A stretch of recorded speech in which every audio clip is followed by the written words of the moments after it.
এই ব্যবসা করে আমার এই ব্যবসার থেকে যে লাভ হয় সেই লাভের টাকা দিয়ে আমি একটা মাদ্রাসা চালাই।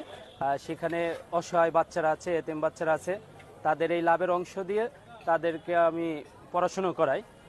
সেই জন্য সকলকে বলবো আপনারা আমাদের দোকানে আসবেন। ইনশাল্লাহ আমার এখানে স্বাস্থ্যসম্মতভাবে হ্যান্ড গ্লোভস পরে খাদ্য পরিবেশন করা হয়, খাবার পরিবেশন করা হয়। আসসালামু আলাইকুম। আজকে আমরা খুলনা জিয়া হলের মাঠে মায়ের দোয়া চটপটির দোকান থেকে অনেক ক্যাটাগরির ফুচকা চটপটি ট্রাই করছি এবং উনার এই দোকানের লাভের টাকা দিয়ে একটা পুরা এতিমখানা চলে। আলহামদুলিল্লাহ, আপনারা তাদের মেনু কার্ডে অনেক ভ্যারাইটিস ফুচকা চটপটি পেয়ে যাবেন। আমরা আজকে অর্ডার করছি স্পেশাল চটপটি 50 টাকা, ভেলপুরি 50 টাকা, চিকেন চটপটি 70 টাকা এবং দই ফুচকা নিয়ে নিছিলাম 60 টাকা। বাইরে বেরোলেই সবসময় রেগুলার ফুচকা চটপটি ট্রাই করা হয়, তাই আজকে একটু চেষ্টা করলাম ডিফারেন্ট কিছু নেওয়ার। ফার্স্টেই রেডি করে দিল আমাদের চিকেন চটপটি, যেটার ভিতরে আপনার প্রচণ্ড পরিমাণে ডিম আর চিকেনের পরিমাণ ছিল, সাথে ছিল চানাচুর বাদামও, আরও ছিল সালাদ আর অনেক রকমের মশলা। চটপটির পরিমাণটাও বেশি ছিল। চিকেন দিয়ে চটপটির টেস্টটা একটু অন্যরকম ছিল, কারণ ফার্স্ট টাইম আমি এরকম মাংস দিয়ে চটপটি ট্রাই করছি।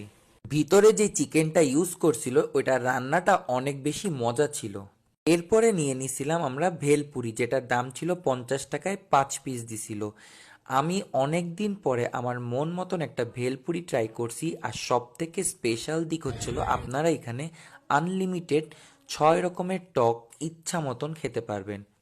6 রকমের আনলিমিটেড টকের প্রত্যেকটা টেস্টই খুবই বেশি মজার ছিল। বিশেষ করে তাদের মিষ্টি টকটা আর স্পেশাল টকটা আমার কাছে খুব বেশি ভাল লাগছে। মিষ্টি টক দিয়ে এই ভেলপুরির স্বাদটা অনেক দিন পরে মুখে লেগে থাকার মতন স্বাদ পেলাম। এরপর ট্রাই করছিলাম আমরা স্পেশাল চটপটি, যেটার ভিতরে আপনারা ডিমের পরিমাণ দেখলেই বুঝতে পারতেছেন, এবং এইটার ভিতরেও চানাচুর বাদাম ইউজ করছিল এবং এর পরিমাণটাও বেশ ভালো ছিল। মোটামুটি প্রত্যেকটা খাবারের টেস্টই তার ভালো ছিল।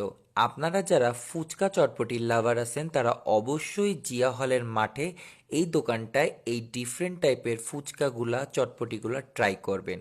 খুলনা শিববাড়ি মোড় জিয়া হলের মাঠে মায়ের দোয়া চটপটির দোকান। পেজে ফলো দিয়ে পাশে থাকবেন। আল্লাহ হাফেজ।